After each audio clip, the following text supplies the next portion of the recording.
Almighty God, Lord, we are very thankful and blessed to be able to meet from around the world with the simple tools that have been put in place for us for such a time as this. We thank you for the blessing of the Sabbath, and we pray, Lord, that as we study and praise and worship today, that we would be found worthy in your sight. We ask a special blessing upon our speaker this morning, that you would bless her, Lord, and guide and direct her, and that we all may receive a blessing this day. We thank you and we praise you, and we ask all this in Jesus' name. Amen.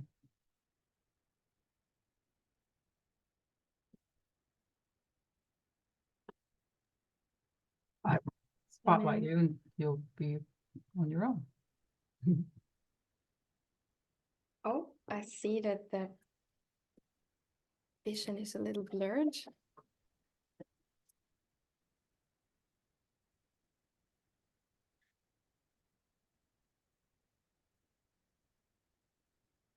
There we go. I hope it stays that way.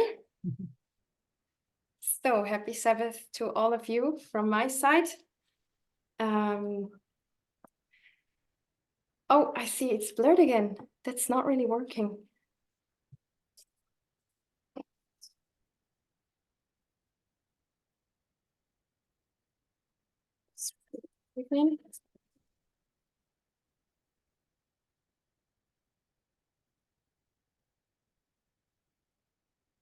Okay, if it doesn't work now, then I'm just going to go with my laptop camera because now I'm using a webcam. Okay, so today I would like to revisit a document that Elder Tess has shared with us in January 2022.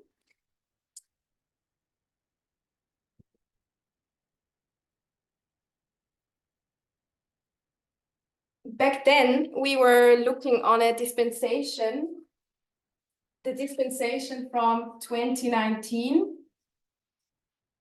to 2021. And what we were particularly dealing with in that dispensation was the theme of compromise. So you might remember in 2020, of course you do remember because the election was in your country, that Joe Biden won the election in America. And we said back then as a movement, we knew that there was some compromise. That we could see Biden as a symbol of compromise, because he was this white male moderate candidate that was chosen by the Democratic Party to win the election. They went for a safe choice, so to speak. So in that sense, that was one external example we were given for a compromise. But there was also a lot of internal compromise we had to deal with. So I'm going to mark compromise. Because when you think about the movement getting to terms with equality and feminism, like women starting to wear pants, for example, it was not an invitation for us as a movement to drop all dress reforms, for example. So there we had some temptation to compromise with what we might call worldly standards. Opening up to feminism meant that we also needed to learn to find the right stream within feminism, and that we shouldn't fall for liberal or cultural feminism. That was another topic we needed to get to grips with, that we would not compromise on the stream of feminism we are following. So if compromise was so important in that dispensation for us, what Tess then said is we should be able to trace it back to 1989. And that's what we did with a particular document that she shared with us. Does anyone remember what the name of this document was?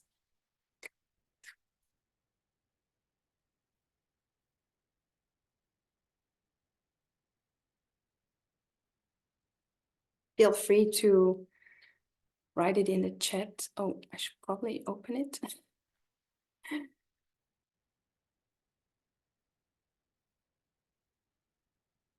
Just checking how much we remember from that study.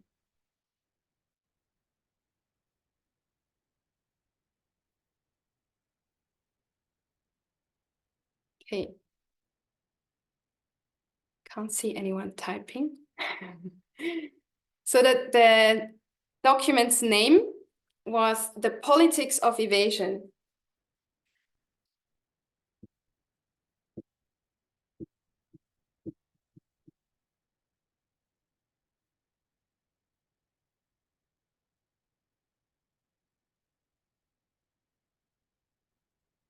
Does it ring a bell? Yeah. The Politics of Evasion was written in 1989 at the time of the end, which makes it prophetically significant for us because, as we said, we can connect it with compromise. We can glean a lesson on compromise from that document. The authors of the document are William Galston and Elaine Kmark.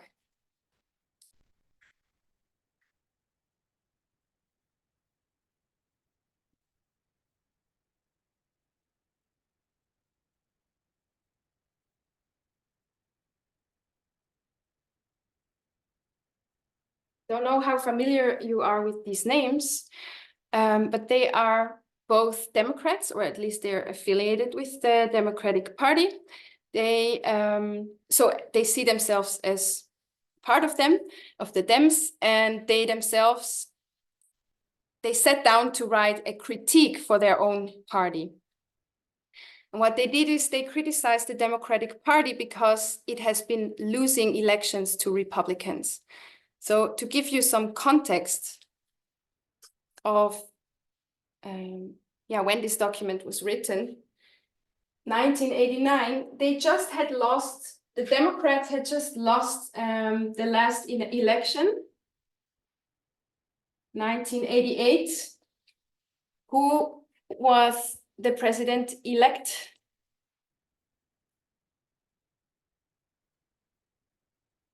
You can use the chat.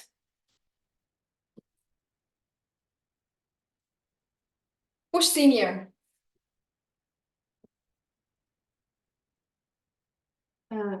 Bush Senior. And before him, you had 2 terms of Ronald Reagan. Ronald Reagan.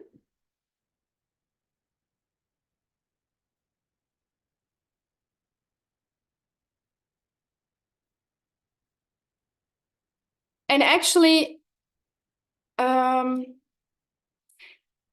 so they had already lost the 3rd election in a row, the Democrats, and they were kind of excusing their losses, especially with Reagan, with the fact that he was this Hollywood star, he was very popular, he had a charismatic personality. And so they said, yeah, okay, no wonder we lose to him. No wonder we lose even a 2nd term. But then when Bush was elected, they didn't really have that excuse anymore. And that's why the authors sat down to write The Politics of Evasion and to explain to the party the problems it actually has internally and what they, or not only internally, sorry, also, I mean, how they try to appeal to their voters and what they need to do to fix these problems. So now we can briefly read their analysis. I'm going to share my screen.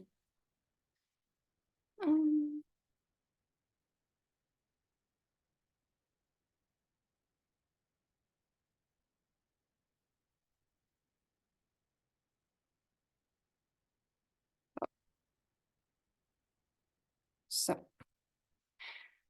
I'm reading now from the introduction to the politics of evasion, the first and the last paragraph. The Democratic Party's 1988 presidential defeat demonstrated that the party's problems would not disappear, as many had hoped once Ronald Reagan left the White House. Without a charismatic president to blame for their ills, Democrats must now come to face with reality. Too many Americans have come to see the party as inattentive to their economic interests, indifferent, if not hostile, to their moral sentiments, and ineffective in defense of their national security. This paper is an exploration of three pervasive themes in the politics of evasion. The first is the belief that Democrats have failed because they have strayed from the true and pure faith of their ancestors. We call this the myth of liberal fundamentalism. The second is the belief that Democrats need not alter public perceptions of their party, but can regain the presidency by getting current non-participants to vote. We call this the myth of mobilization. The third is the belief that there is nothing fundamentally wrong with the Democratic Party. There is no realignment going on, and the proof is that Democrats still control the majority of offices below the presidency. We call this the myth of the congressional bastion. Okay, so we are briefly introduced to the three myths the authors want to tackle. They want to debunk three myths that Democrats tell themselves. Yeah, so let's go through them one by one. Myth number one, liberal fundamentalism.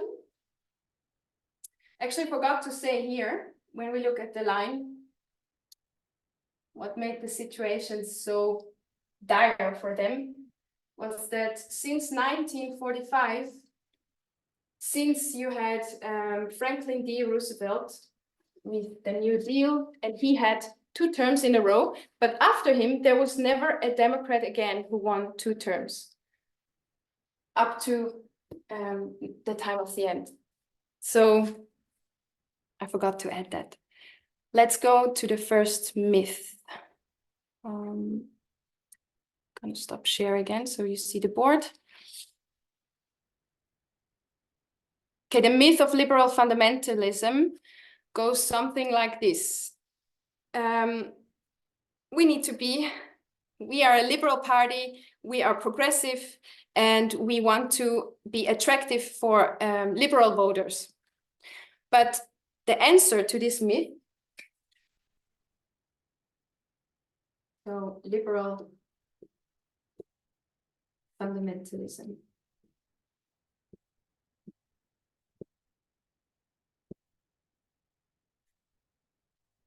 They answered that myth in saying there are not enough liberals to win an election.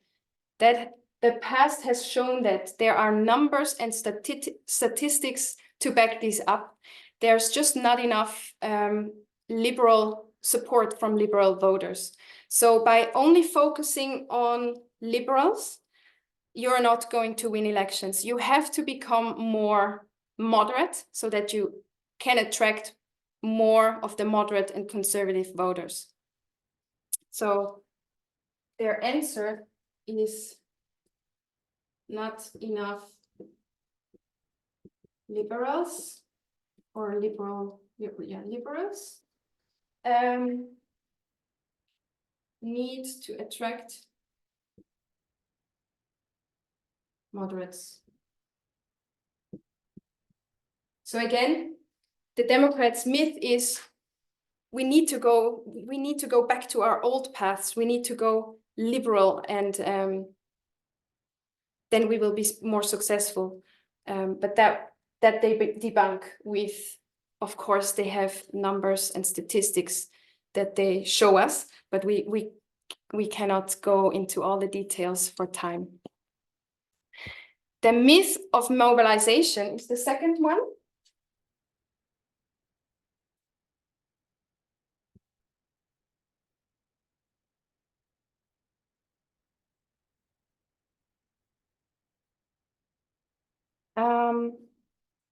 The more people go to the polls, the better for the Democrats. That was true for a long time. So that they would make sure people go voting, and that current non-participants voters would be stimulated to go to the polls. But in their analysis, they actually show that it's no longer true, that a higher, oh, I forgot the word, but like when more people go to the vote, or the more people vote, the better for the Democrats. That just no longer holds true. And the so-called peripheral voters that were not really participating in elections, they were maybe not interested, or maybe they would go to the biggest elections, but not really too much involved in politics. They were actually not necessarily Democrats. And also, we can't just count on the support of minority groups and keep angering all the others, because that's another thing. Democrats thought that they could just mobilize the groups that the minority groups, that they could just focus on them, and then that would make up for, that they would turn in big numbers to turn up in big numbers for the vote. But the authors also debunked that. So let's see.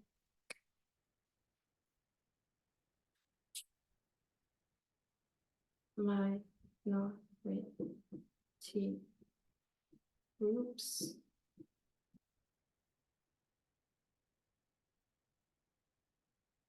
Not enough. And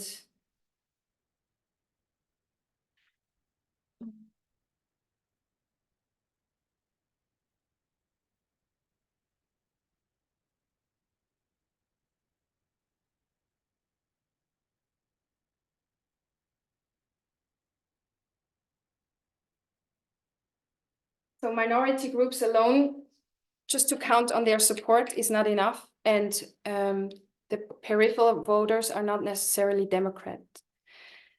And then there's the myth of the congressional bastion.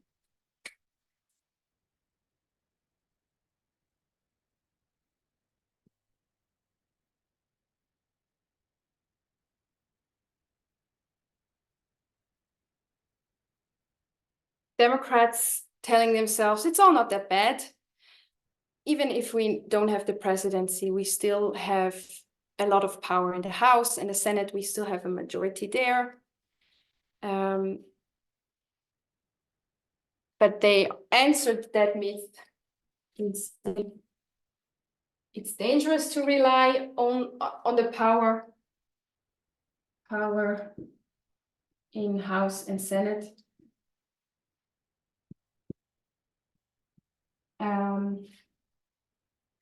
And it's not enough to get things done.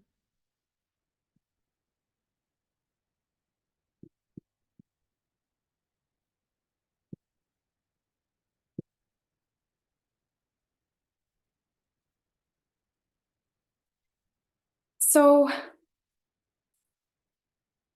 in offering their analysis, dealing with these myths was, in their eyes, the cure they suggested for the Democratic Party. And even though many of their fellow Democrats were actually not happy with them sharing this advice or critique, there were some who took their advice to heart. And now I'm going to read from an article that was published in 2013. So now we are going to go here. By the same author, William Galston.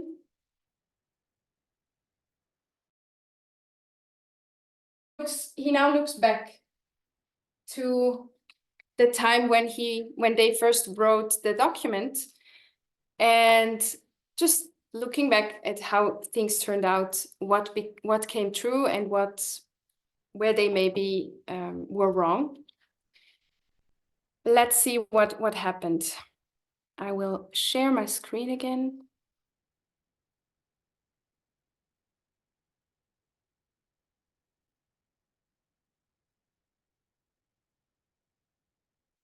As is often the case, when you set out to dispel cherished illusions, most of our fellow Democrats were not happy.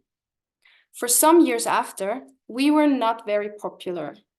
There were, however, some important exceptions, notably a young governor from Arkansas with presidential ambitions, Bill Clinton, and his allies in the Democratic Leadership Council. They took the findings of politics of evasion to heart, and Clinton became the first Democratic president to win 2 terms in a row since Franklin D. Roosevelt. So I need some more space here. It was an article from 2013 that looks back. But now we want to mark some important dates, and that's 1992, because then Clinton won the election for the first time, and he was even re-elected in 1996, as we read.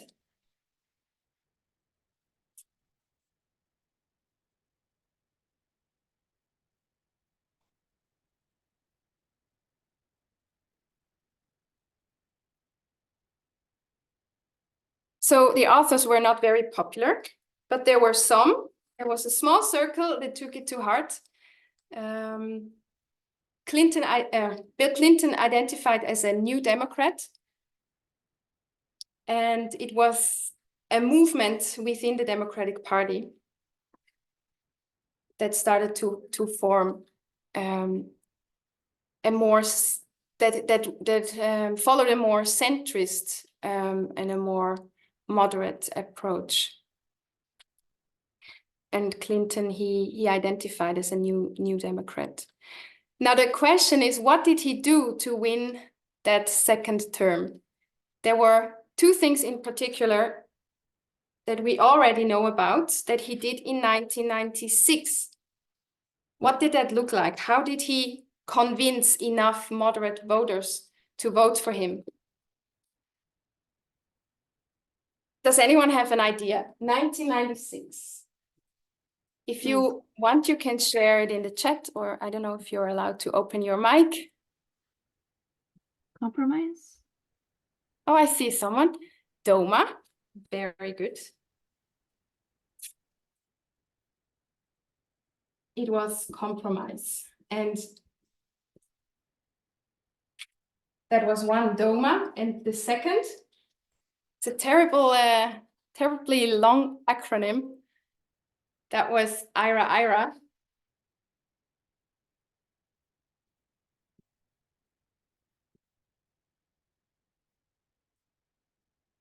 Illegal Immigration Reform and Immigrant Responsibility Act, I think. Terrible, but what these practically were is an attack on gay marriage,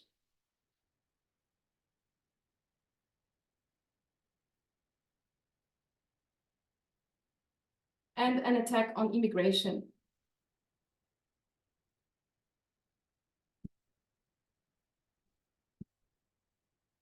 So he compromised on gay marriage and on immigration. But the fact that he used this document to win 2 terms in a row is actually evidence that it worked.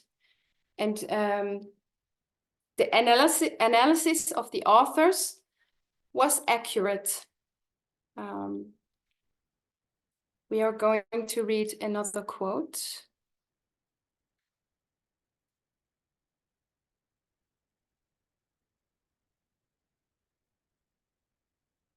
They were losing because there were simply not enough liberals in the electorate to carry Democrats to victory, a reality that prevails to this day.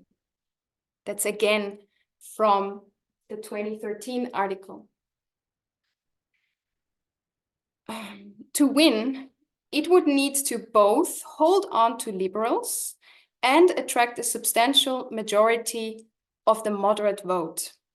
3 years later, Bill Clinton sought to do that, running for president as a New Democrat. He famously promised to end welfare as we know it, campaigned against outsized budget deficits and trade protectionism, and proposed to reinvent government, not expand it. So again, Bill Clinton followed the document with, and we know that because one of the authors, Elaine Kmark, she's actually one of the founding members of the New Democrat movement. With his actions, Bill Clinton showed that he was not a liberal fundamentalist. He took the advice to heart. Hey, liberal fundamentalism is a myth. You shouldn't go down that road. He took that to heart and reached out to moderates as he compromised on gay marriage and immigration. That got him to convince moderate voters to re-elect him. Okay, and it's actually the first myth of liberal fundamentalism that should take our most attention because it translates to an internal application for our movement.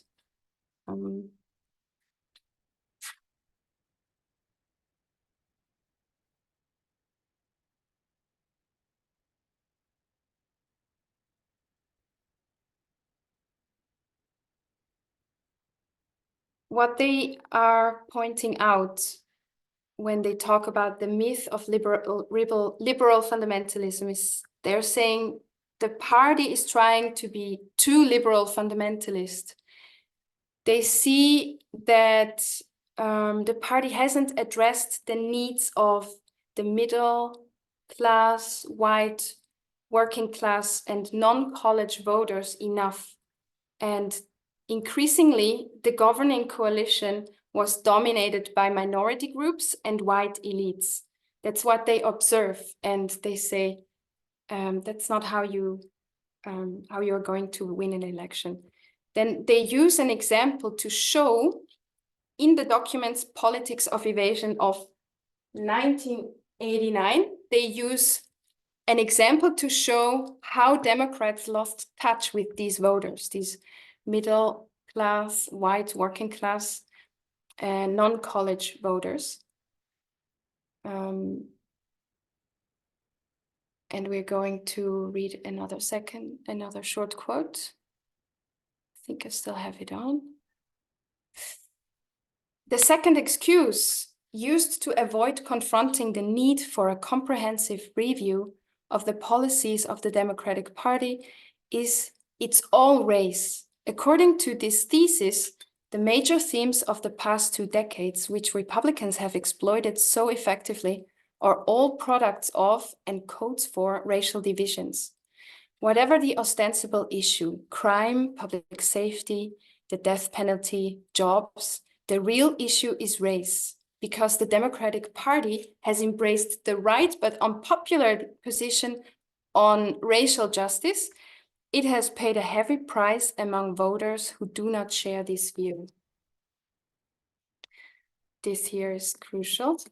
So they tell them, you go about and talk about racism. Everywhere you see racism. And people are just tired of you obsessing about race. Whether it's crime, public safety, the death penalty, jobs, in every issue, you are going to find an issue of racism. And that's just putting voters off, like, okay. Going back to my notes. So yeah, that was the situation back in the 90s. Race was one of the main themes of the Democrat Party. And they even admit in the document the Democratic Party has embraced the right but unpopular position on racial justice. It's right, but it's very unpopular. So there has to be a way to get around this. Let's read what they suggest, or they continue.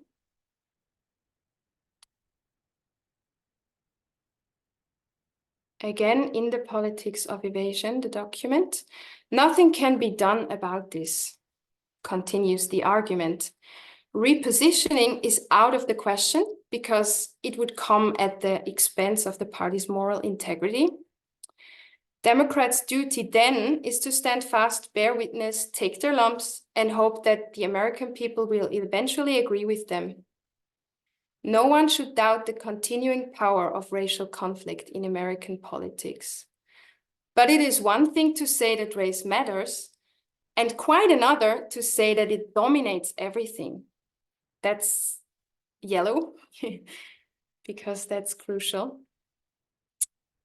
It is one thing to say, for the Democrats to say, hey, racism is an important issue, we need to deal with it.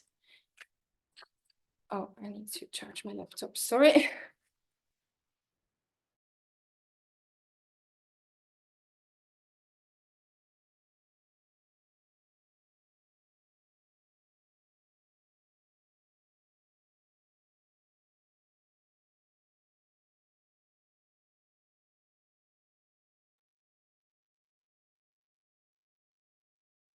I think she froze on us. We'll give her a minute.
I'm back. I'm Yeah, so good. sorry. I was like literally 1 second late.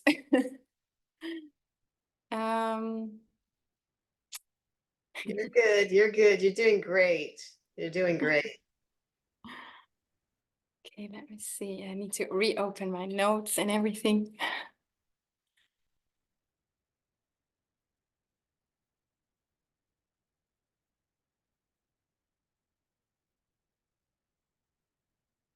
Mhm.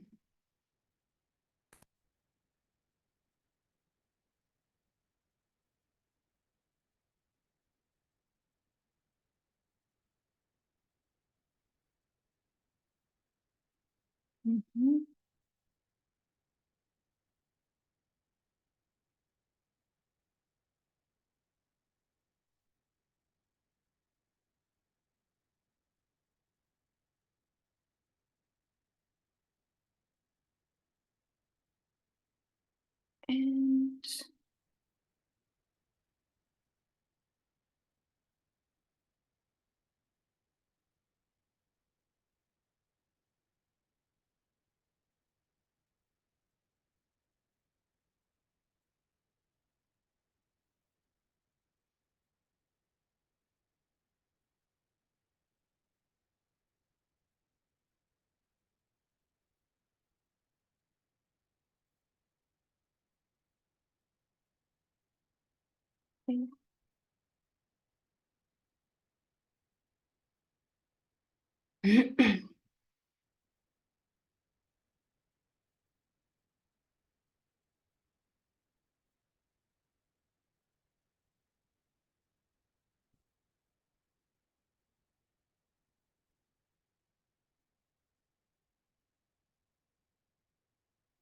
Good to go. Okay, so we read, it is one thing to say race matters and quite another to say it dominates everything. Okay, racism is an important issue, but it's not in every issue you point out. And that's actually something that our leadership was criticized for as well. And then not in terms of racism, but in terms of sexism. So we have here as an example for liberal fundamentalism, they bring in race. So let's say pointing out racism.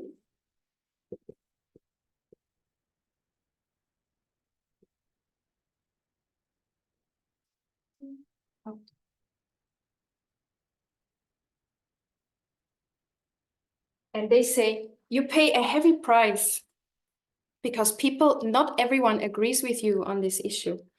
Not everyone sees racism in every issue.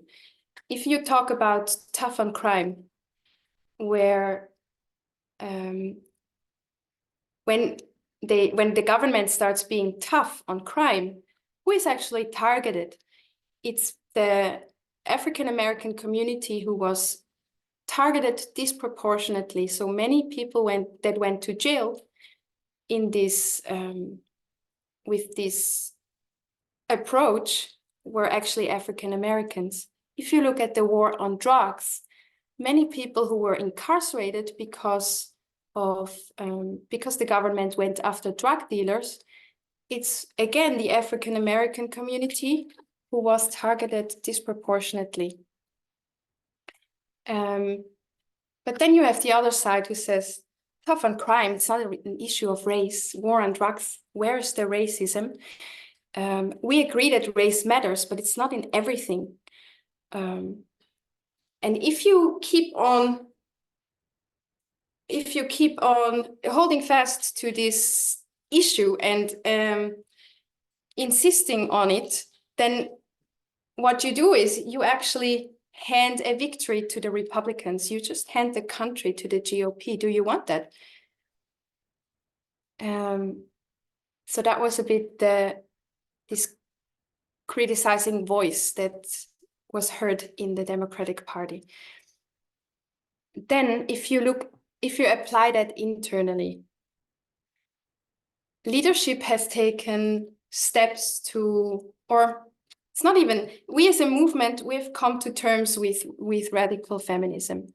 We have learned that there are different streams of feminism. Within feminism, there's liberal feminism, cultural feminism, but then there's also radical feminism.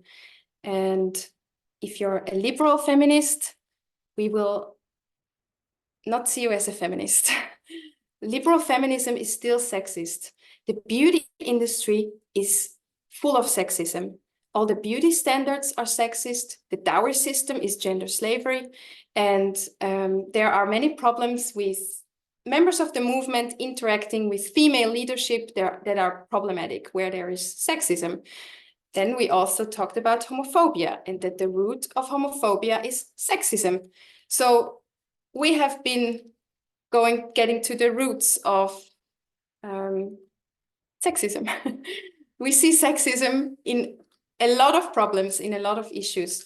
And when leadership started to point out problems where sexism was a problem, then and they have pointed out such behavior, some members of this movement seemed unwilling to receive that correction.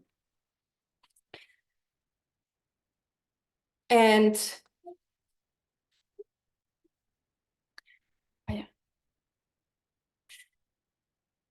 it's actually Ellen White that defines Laodiceanism as an unwillingness to receive correction. So the Laodicean response, this would trigger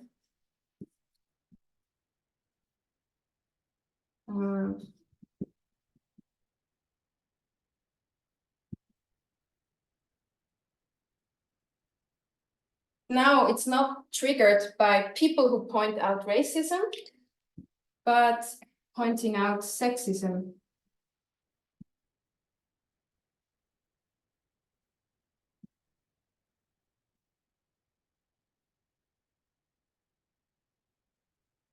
The Laodicean response to pointing out sexism would be something like, sexism isn't everything.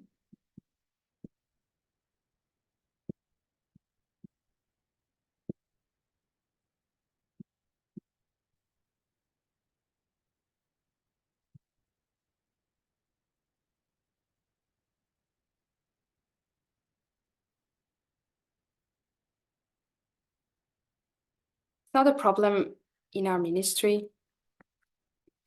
It's not a problem in our behavior, in how we react to or interact with female leadership.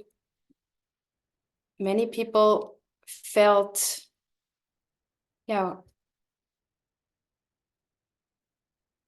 felt like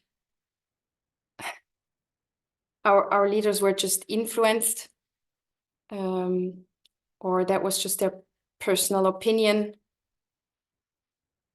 and unwillingness to receive correction. And then that gets, and then the leadership is obsessing about sexism. Sexism isn't everything.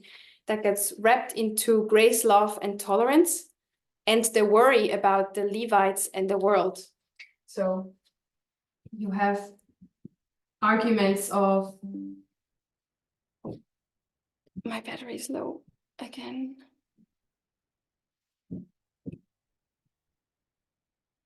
Sorry, I'm having some issues with my cable, but I think if it doesn't move, it should work. Okay. So one reaction would be, yeah, okay, you point out my sexism, but can you do that in a gentle way? Can you, this is not how you treat people. You should be friendly, you should be gentle. And by the way, we should be tolerant with each other. Everyone makes mistakes. We should not rebuke each other so harshly. And that gets framed also as a worry for the Levites and the world, in a sense that how are we going to mobilize the Levites and the world? How are we going to make them join our movement? How are they going to find us attractive if we are so strict with all these reforms, for example, or that we exclude liberal feminists, that we say they're not even feminists, that we don't allow makeup and these things. So let me write down grace, love, and tolerance. It's okay to point out sexism, okay? Even if I disagree, it's not everything, but then at least do it properly, do it with grace, love, tolerance, be gentle. Don't be so strict, because we won't be able to, we will not be very attractive to Levites and the world. So I'm worried for Levites and Nathaniels.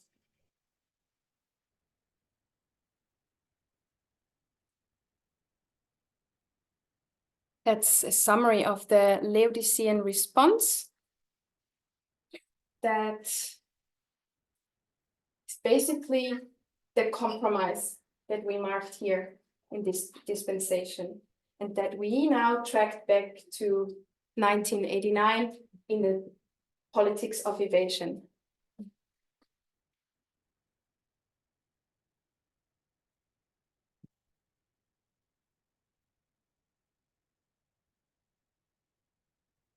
Okay, so we were discussing 1989, the democratic compromise.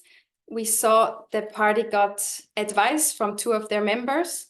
They started to shift their course to a more moderate centrist approach, and that allowed them to regain some political power in Washington in the years 1992 and 1996, with Bill Clinton winning 2 terms in a row for the first time since Franklin D. Roosevelt. Then one of the points that they were accused of by their own party members is their liberal fundamentalism, and that they're obsessing about race. That was the example given for that. They see racism in every problem around them, and that was criticized as not being attractive to moderate voters. That we made a parallel to our movement, that leadership are criticized for pointing out sexism, for even obsessing about sexism, and for seeing the sexism as the root of every problem, when in their opinion, it really isn't. And then we addressed the Laodicean response that we observed in the movement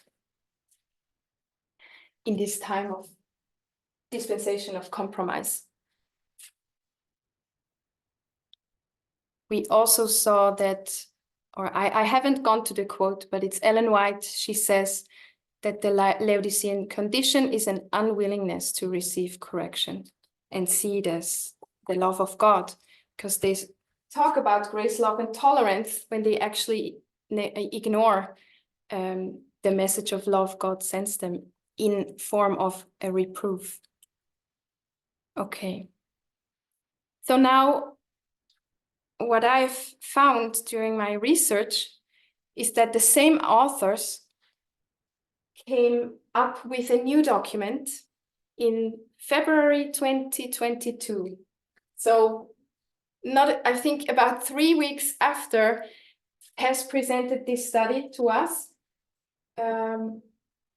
on February 21st, 2022, they published The New Politics of Evasion.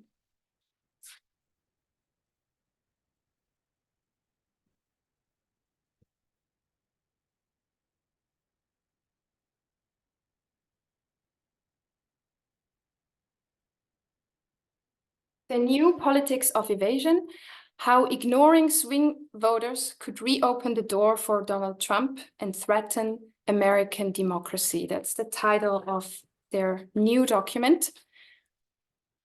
The same authors, and this time they point out what Democrats need to do to win the 2024 election. So we hear the same voice we heard here at the time of the end. They even looked back here in 2013 to evaluate what has taken place, evaluate the events, and now they come up with another document of advice. So the same voice of compromise we hear in the agitation of the Sunday Law. We will read from a Washington Post article about their document, because it kind of gives a neat overview, a short summary of what it is about, just to get an idea. And I thought it is quite fitting now, as we're so short before the elections. I'm going to share screen again. Here it is. So I'm now reading from the Washington Post article about the new politics of evasion. Democrats are engaging in a new politics of evasion that could cost them in 2024, a new study says. Now, the authors are back with a fresh analysis of their party. So I just took out a few paragraphs. It's not the whole article. A fresh analysis of their party. This time it comes in the wake of President Biden's victory over former President Donald Trump in 2020. But it is an even starker warning about the future than the one they issued in 1980, 1989, after Michael Dukakis' landslide electoral college loss to George H.W. Bush.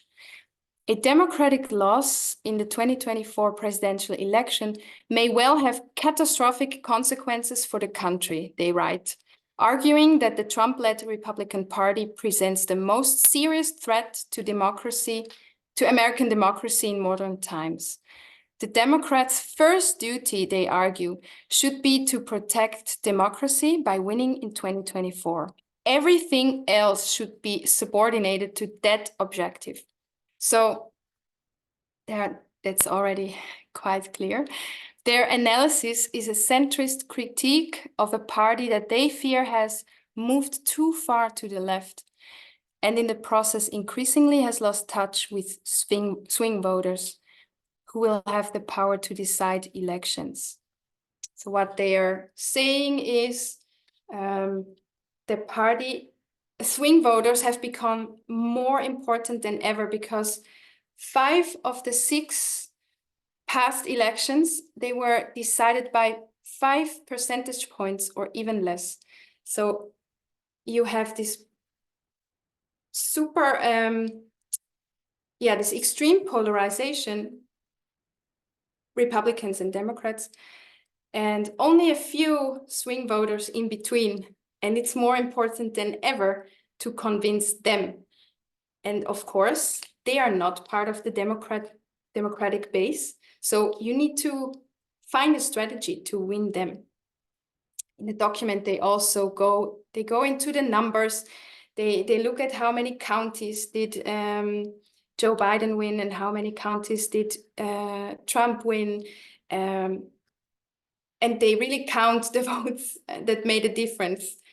It's a really small number. And they say, okay, look at the numbers. If Biden didn't win over these moderates, then he wouldn't have won this election. So they actually kind of praise Biden for the course he took, and take him as a good example of what needs to be done now in order to win in 2024. We are going to skip one, or maybe we just read along. Galston and Kmark argue that in an age of close elections, 5 of the past 6 were decided by 5 points or fewer. Mobilizing base voters is not enough to assure success. Even though deepening partisanship has reduced the number of swing voters, the narrow margins of our recent national elections have made these voters more important than ever. They write, this reality will dominate national politics until one party breaks the deadlock of the past 3 decades and creates a decisive national majority. Democrats, they argue, must balance appeals to their base voters with a message that also appeals to enough working class voters to win elections. Because it's these working class voters, they actually now tend to flock to the Republican Party because they don't feel their needs are addressed enough by Democrats. And again, their analysis, their numbers are accurate. They're offering a recipe for success, but it comes at the cost of compromise. As you read, they have to balance their appeals. They have to make sure they attract the moderate voters. And you don't do that with policies on trans rights, if in defending abortion, in standing in for equality, doing everything to make these human rights, to give these human rights to all citizens. That's actually what divides and what is not making the Democrats popular. While today's cultural issues are different from those of 3 decades ago, Democrats will remain on the defensive until they embrace and articulate policies that can attract majority support and pursue those policies at a pace with which that majority is comfortable. 33 years ago, Bill Clinton digested the critique offered by Galston and Kmark to retool the Democratic Party's message and eventually to capture the White House. Today, Democrats face a different America and a different set of problems, with the stakes for 2024 demonstrably greater.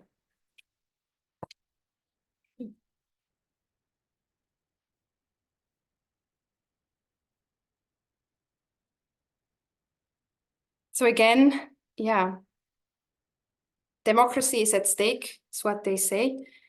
And basically, their message is, listen, this is about more than getting your policies through.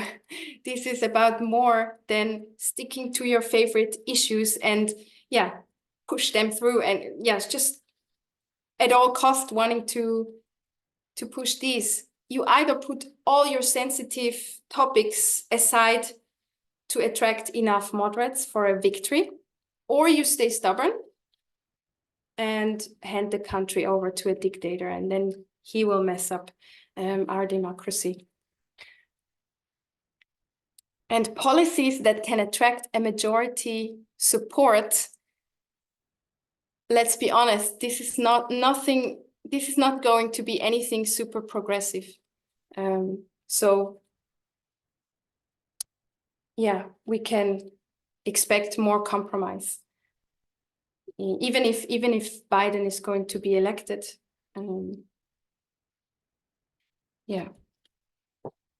more compromises on the radar.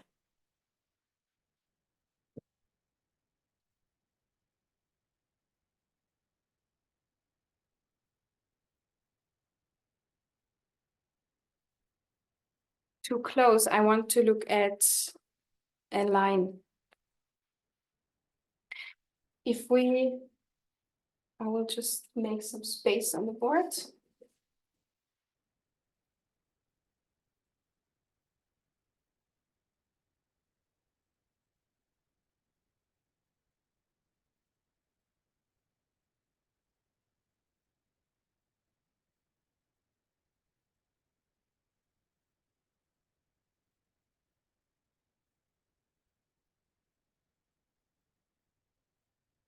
Are there any questions so far?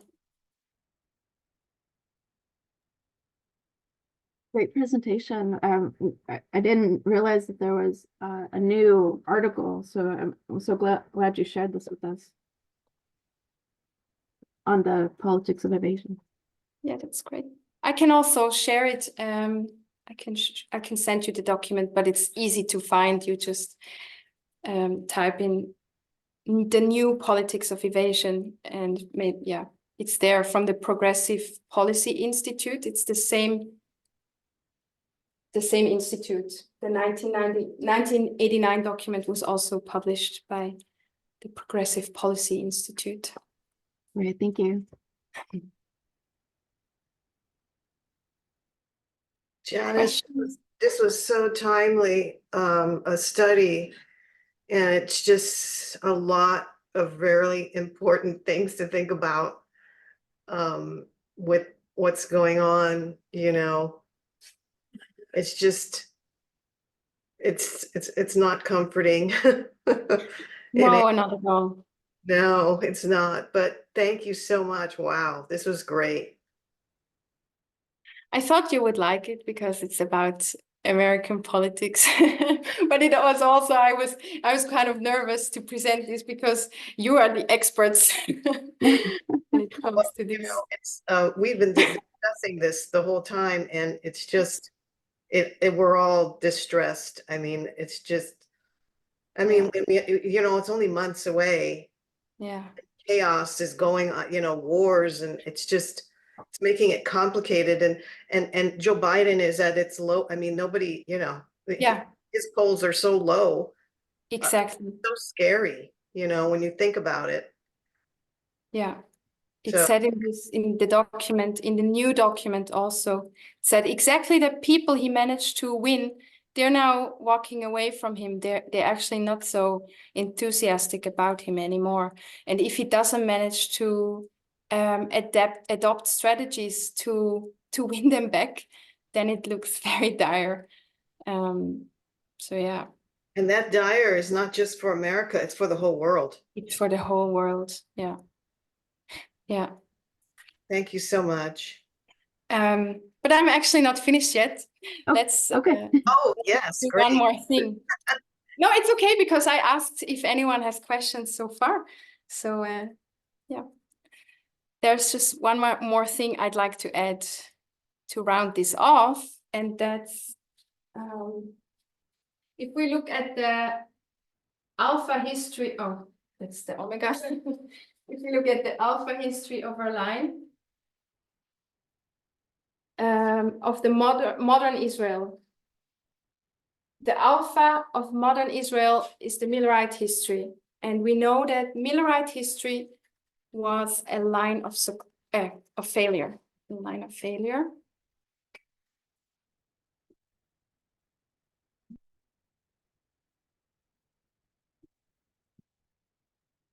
Oh, actually, I should give myself some more space.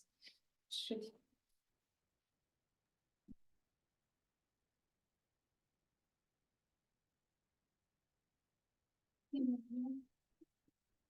It's a failure for the Millerites. Because when we look at their line, we know it starts in 1798. You have 1850 or Sunday law in the middle. And then Christ he actually intended to come back in 1863. We can show that in other studies. Can we pull the But share you know- screen down? Can we pull your share? Sorry? Screen? Can we pull down your share screen? Oh, of course, yeah. You do it or I can do it, either way. Oh, perfect, thanks. Great. Can you see it? Is it big enough? Yeah. Can you read the numbers also?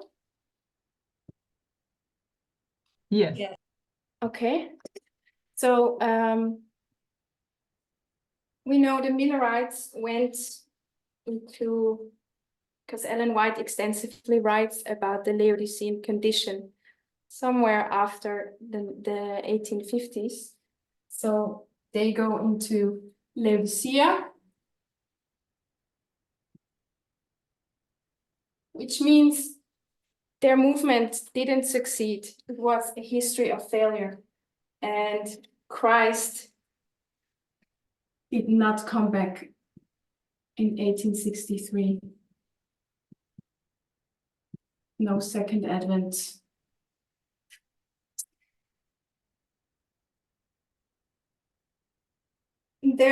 So this was the internal movement.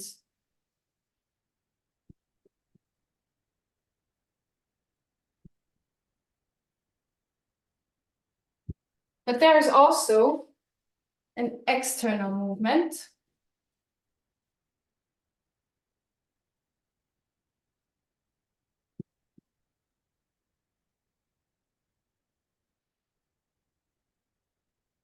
There's actually an external movement that was successful.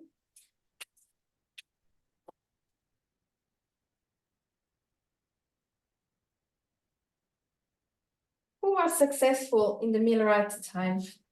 What happened in 1865?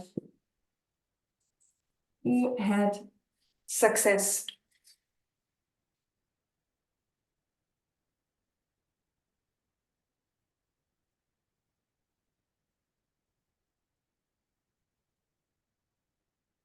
From 20% The abolitionist? to 80% today. Exactly. Join with your credit or debit card for only $19 a month, and we'll send you this St. Jude t-shirt that you could proudly wear to show your support. The abolitionists were successful. So you had a good external movement that was successful, and you also had a bad external movement. And the bad actually failed with the Millerites. What was the bad movement that failed externally.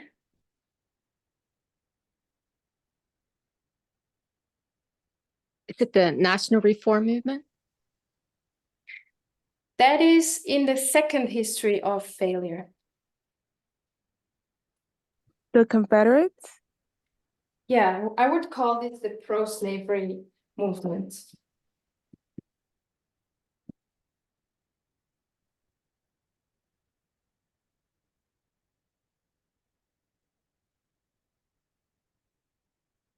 And when you go to the Omega history, we know our history will be a history of success for the 144,000. The line goes from 1989 to the Second Advent.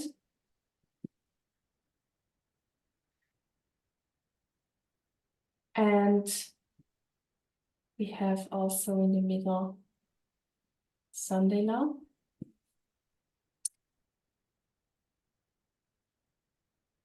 And we expect Christ to come back at the end of this line. That's why we call it a line of success. Our movement, the 144,000, they will be successful. If we look here, the Millerites were unsuccessful,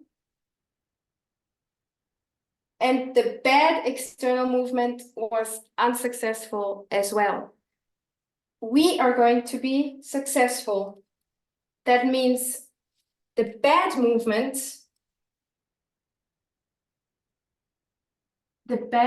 is actually going to be successful as well. And that's Trumpism.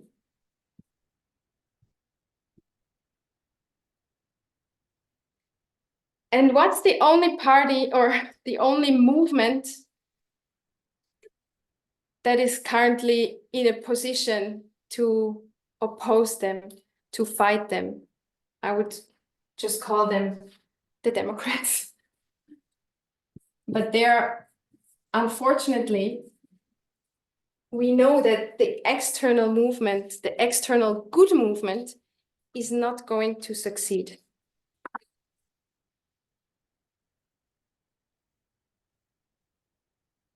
So you have good, bad, good, oh no, bad and good.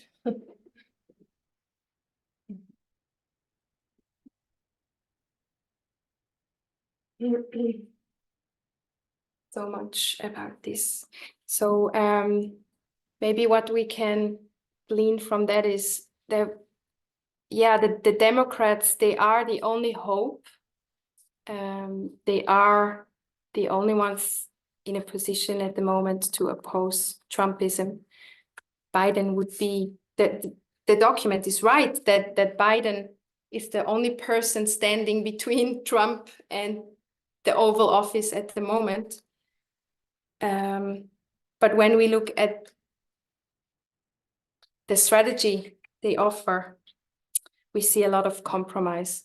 And it's not that we can learn from them what true equality looks like or how we should deal with the truth.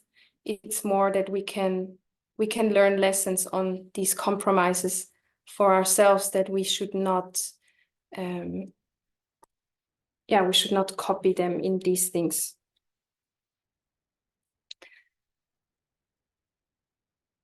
That is what I wanted to share with you today. And if anyone has comments or questions, I'm happy to stick around for a bit and have a chat. I don't know if you want to stop the recording first. We could do that. We could do that if you want. Okay. Yeah. Yeah.